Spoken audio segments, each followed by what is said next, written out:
बारिश यह कितना सुहाना मौसम होता है जो कुदरत का दिया हुआ वरदान, जिससे इस दुनिया के अरबों खरबों जीव जंतु पशु पक्षियों को गर्मी से राहत देता है। लेकिन अब यह बारिश दुनिया के लिए मुसीबत बनता जा रहा है।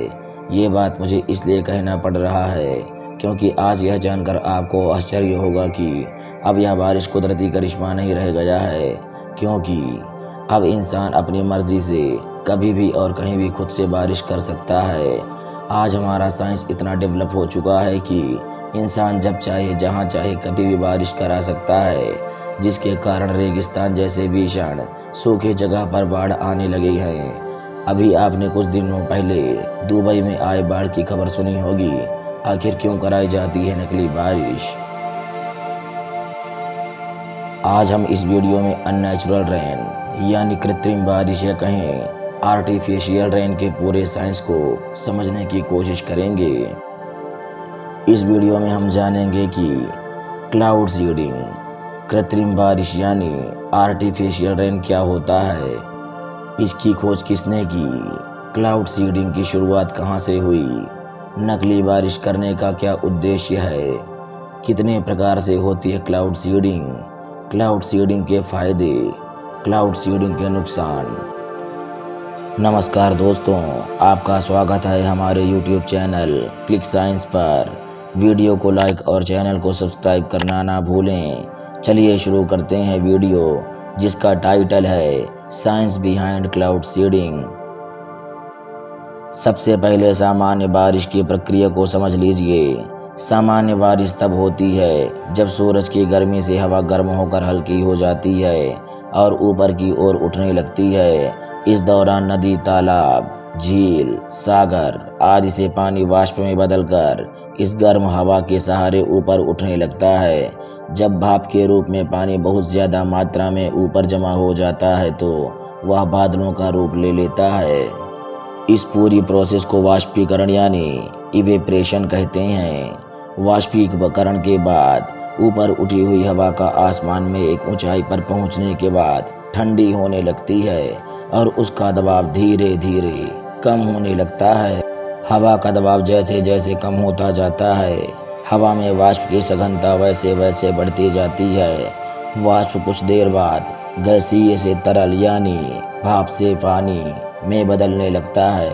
इस पूरे प्रोसेस को कंडेंसेशन यानी संघनन कहते हैं। संघनन बढ़ने पर वर्षा की बूंदें बड़ी होने लगती है और इतनी बड़ी हो जाती है कि अब और ज़्यादा देर तक हवा में रुकी नहीं रह सकती। ऐसे में वह बारिश के रूप में नीचे गिरने लगती है। इसे ही सामान्य बारिश कहते हैं। कृत्रिम वर्षा में भी पूरी प्रक्रिया कुछ इसी तरह से चलती है।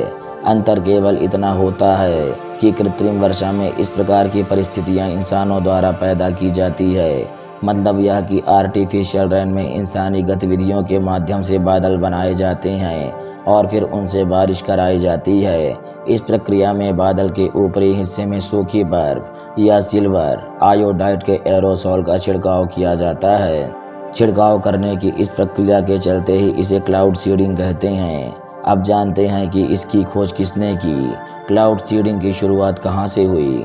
क्लाउड सीडिंग का सिद्धांत जुलाई 1946 में अमेरिकी मौसम वैज्ञानिक विसेंट जे शेफर द्वारा खोजा गया।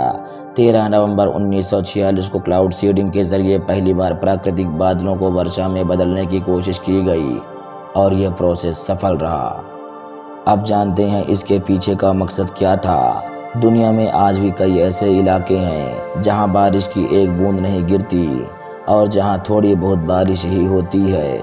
आमतौर पर ऐसे जगहों पर पानी की समस्या को दूर करने के लिए और अच्छी फसलों के उत्पादन तथा सूखे से निपटने यह डैम का वाटर मेंटेन रखने के उद्देश्य से बनाया गया था। मगर आज इसका बहुत ज़्यादा मिसयूज़ किया जा रहा है।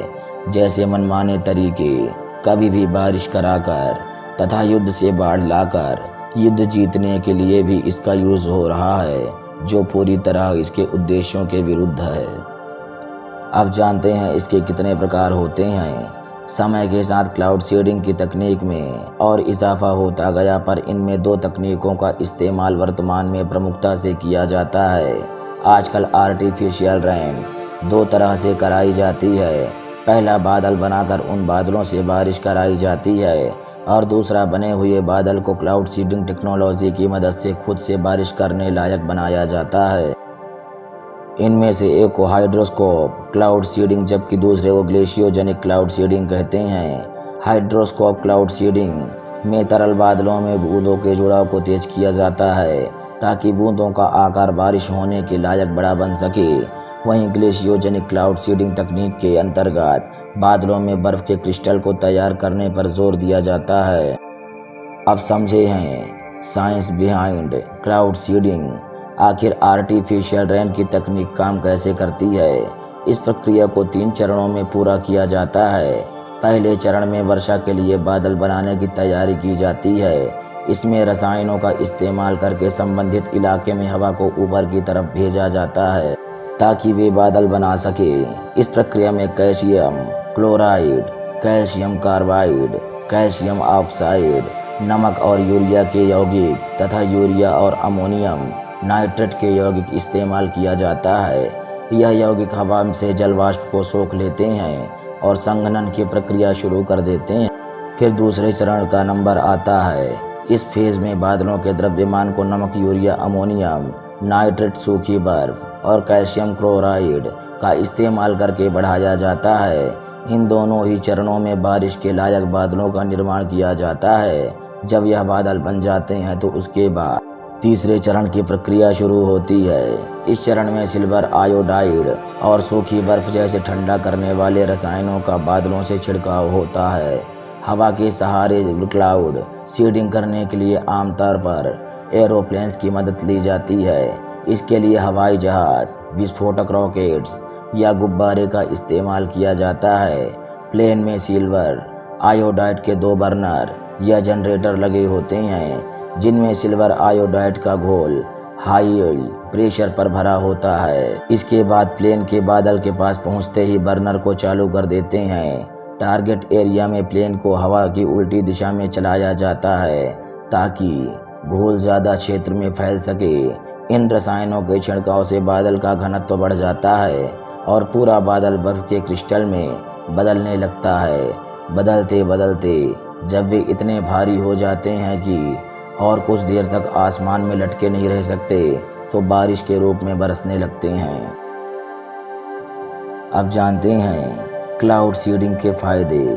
सही समय पर खेती करने के लिए बारिश कराया जा सकता है।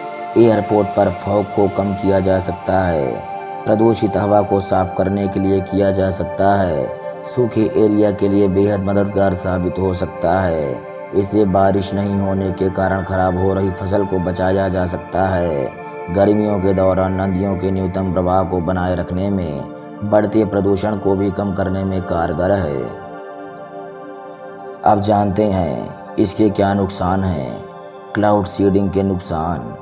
क्लाउड सीडिंग में यूज़ किया गया केमिकल्स वातावरण को नुकसान पहुंचा सकता है। इसमें मौजूद सिल्वर आयोडाइड के कारण लोगों को नाक बहना, त्वचा का फटना, सिर दर्द, डायरिया, अनीमिया जैसे बीमारी हो सकता है। बाढ़ और आंधी तूफान जैसे खतरे बने रहते हैं। धन्यवाद दोस्तों।